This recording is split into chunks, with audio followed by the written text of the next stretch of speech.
Good morning, guys. Happy Saturday, and welcome back to Bald Father Bets. So, give you guys a quick recap of Thursday night and Friday night.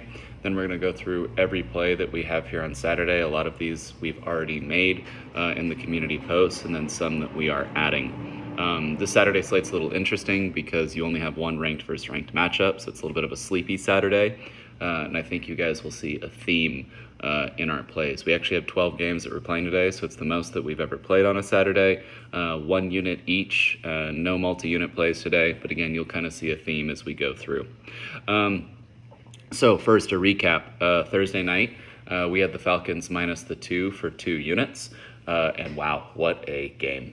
Falcons obviously get the win there in overtime, winning by 6, so we do get the cover and the win there, going up 2 units. Kirk Cousins throws for over 500 yards. Swag surfing's happen in the background. Just a great game all around. Really enjoyed that one. Really neither team deserved to lose that one, especially between Baker and Kirk. They both played phenomenal games. Some mistakes by the Buccaneers there very late, allowing the Falcons to get the ball back, and then ultimately scoring a field goal with Koo to push that thing into overtime. But just fantastic game, best Thursday night game of the year, one of the best Thursday night games in recent memory. So 2-0 there on the night for Thursday. And then we went into Friday where we had Michigan State plus the 24 for 1 unit. And that again hit for the 1 unit. So coming out of that, we were 3-0. Oregon dominated them. I mean, if you look at the rushing yards and all that stuff, but Dillon Gabriel turned the ball over in the red zone twice. And that was kind of the difference there. Michigan State got the ball back late, was able to get a field goal to make it a 21-point game, 31-10, and that gave us the cover there. So 2-0 on Thursday, 1-0 on Friday, and that brings us to 109, 73, and 3 on the year. So having a really solid year up to this point. Look to continue that momentum as we move into this weekend, Saturday and Sunday. So for the plays today, we're going to play 2 of the morning games. Both of these we've already put in. We have Penn State minus the 27.5, and that's for 1 unit. They are playing UCLA. UCLA looks like they're actually going to be using a backup quarterback as well. UCLA is a disaster. They might be the worst Power 4 program in the country this year. That's debatable, but they have absolutely nothing. James Franklin does well in these games where he's supposed to dominate. He does dominate, and when he's supposed to lose, he loses. So we will trust James Franklin to get the win here and get the cover at 27.5. Then, for the only ranked versus ranked matchup on the day, we have Missouri playing Texas A&M. We have Texas A&M minus the 1.5. Obviously not a very popular play. Most of the country is on Missouri, and they're on Missouri money line. But I like Texas A&M's chances here. I actually hope that Connor Weigman does not play and Marcel Reed plays due to that dynamic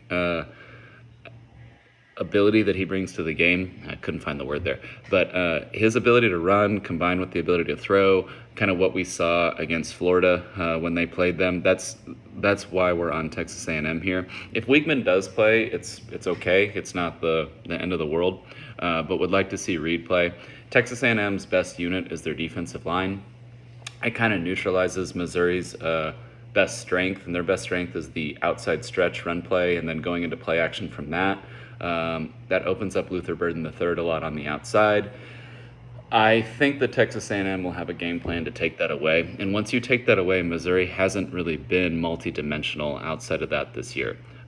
Very good team, but I think you're seeing some of the losses that they had from last year come into play this year. And I think you're seeing the difference in kind of the schedule that they had set up last year versus what they have this year. And I think a lot of people forget Missouri had a lot of very close wins last year.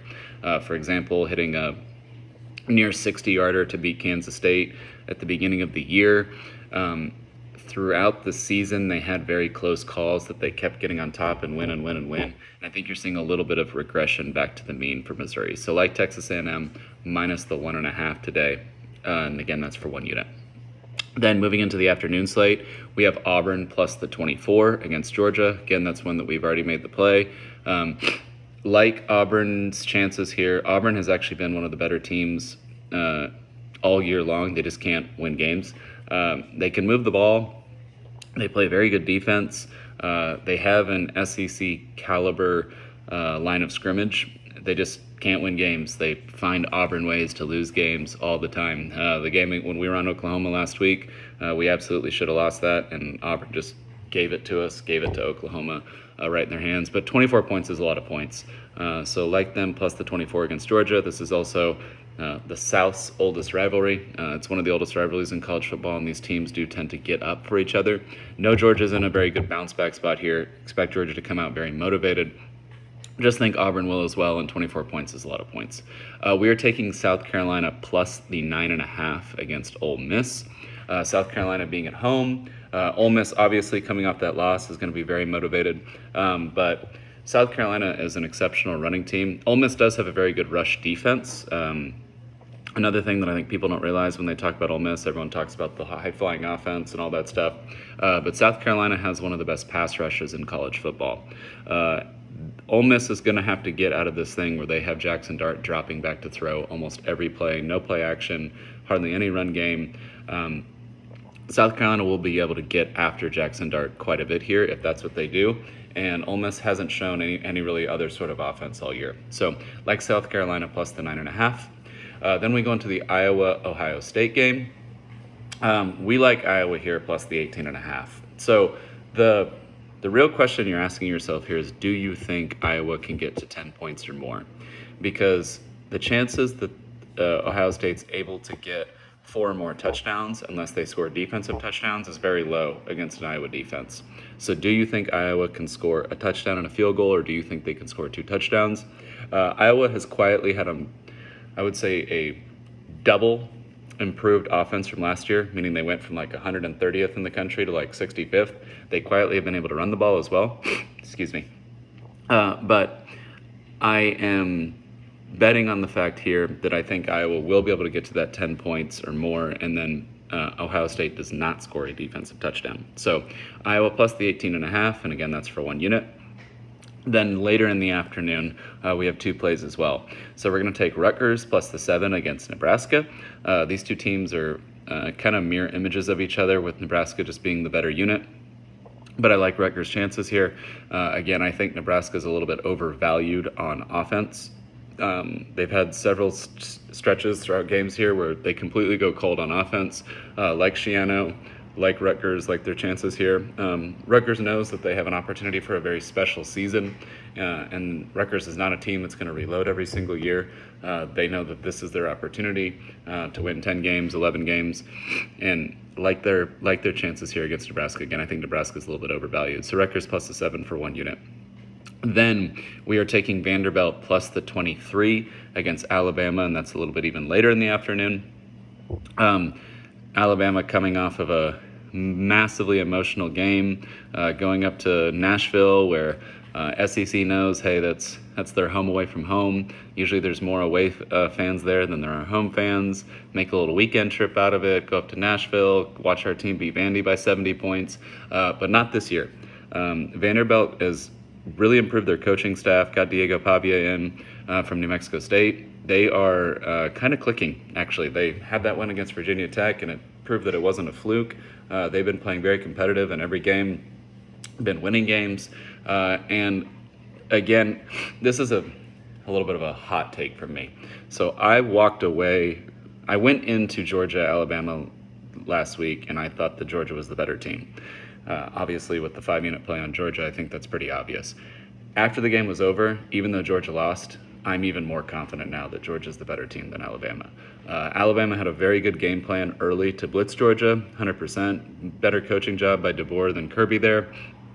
In-game coaching moves were better by Kirby, but that game plan coming in was better by DeBoer. But Alabama continues to be very much a big play team. Methodical offense doesn't really seem to be there for Alabama this year. It's a lot of what can Jalen do, what can Ryan Williams do, and then they're going to rely on that moving forward. I think that will catch up to them at some point this year, and I just think that the 23 points with Vandy's too many. So we're going to take Vandy plus the 23 for 1 unit. Then the one play today that kind of bucks our trend a little bit, if you guys haven't been catching on, we are on a lot of the dogs today. The one that kind of bucks our trend is we are taking Clemson minus the 14.5 against Florida State. And the reason here on this one is I still think models have not caught up to truly how bad Florida State is. Liked this better when DJU was actually playing. Less revenge spot for DJU, but then also a revenge spot for Clemson. DJU is responsible for a lot of the drop-off that Clemson had when they were kind of clicking as a top 2, top 3 team in the country, recruiting at a top 2, top 3 team for their country, and then they fell off for 2 years there where they really relied on DJU, and he did not come through. Brock Glenn will be starting for Florida State. A little bit worried about that because I think he could ignite the offense a little bit just with how bad DJU is. But still like Clemson here. Clemson's one of the top 5 teams in the country. You could make an argument that they're top 4. I probably wouldn't make the argument, but you could. For example, I think they're better than Alabama by quite a bit, actually. So they should dominate this game.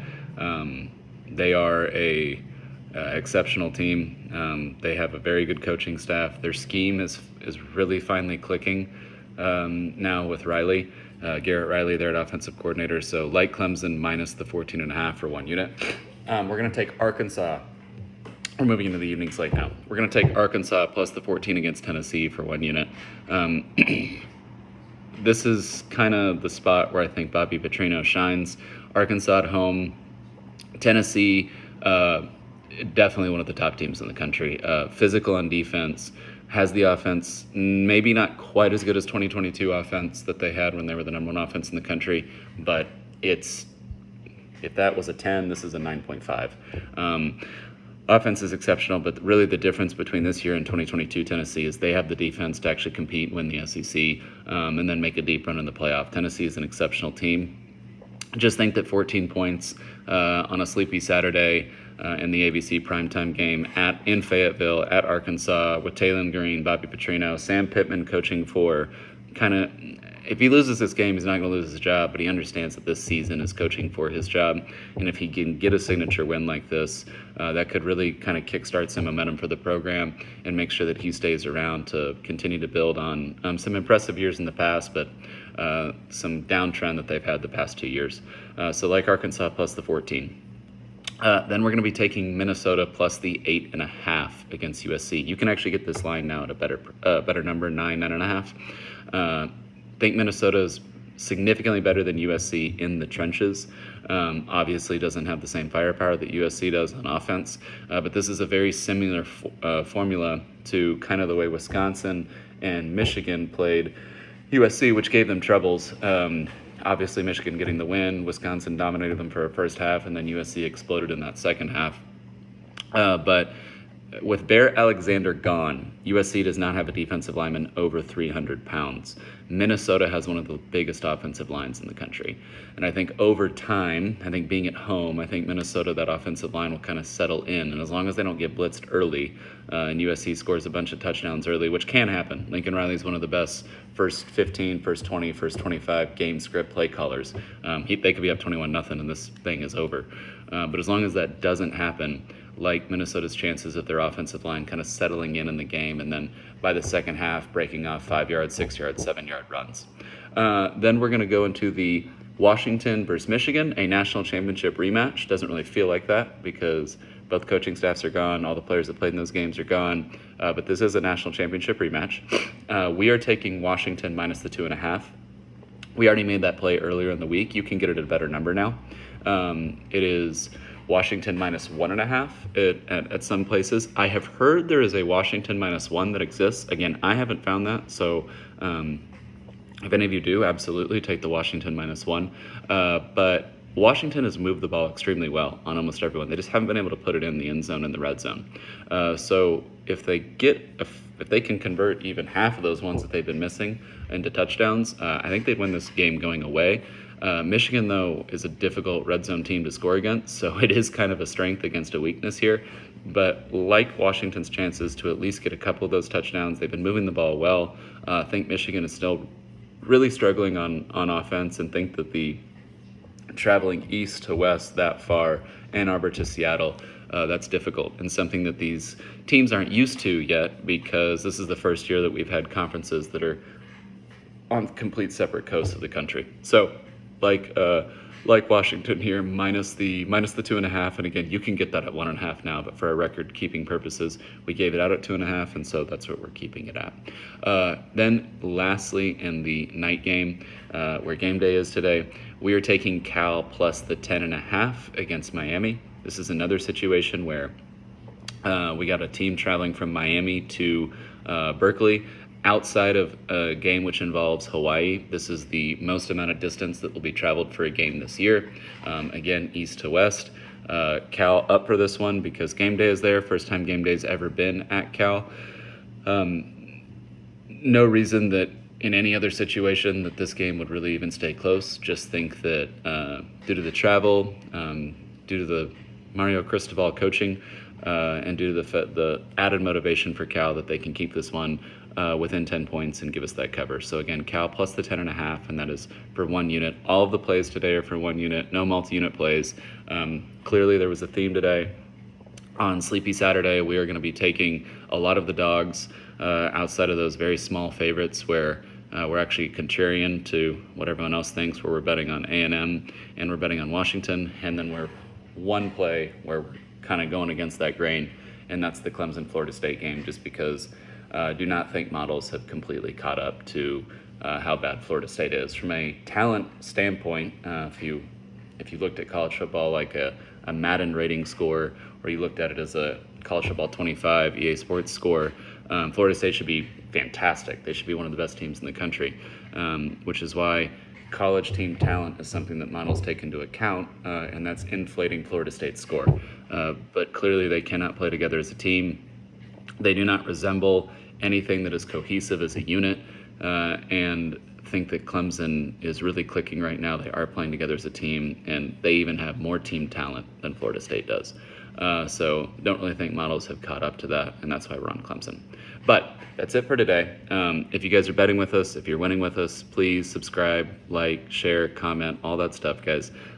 Always keep this free. Just want to grow the channel, help get us in that algorithm on YouTube for football fans and gambling fans and betting fans.